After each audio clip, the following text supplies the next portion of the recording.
I've got an antique 1905 Singer, model 1530 with Sphinx decals.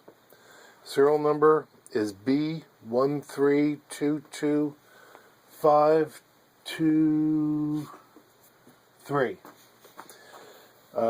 It's a treadle only machine. There's no boss on here, so you can't put on a motor, you can't put a hand crank.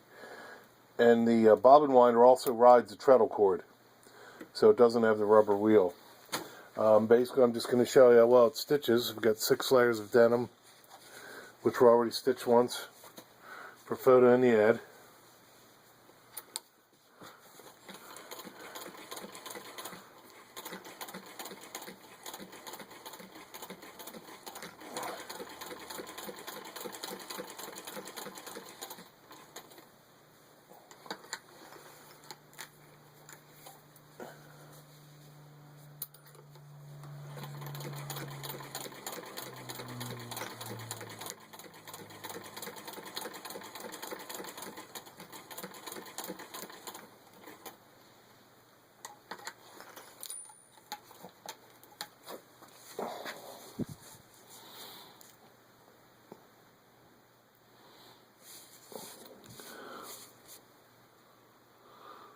And there you can see it's got an equal stitch on both sides.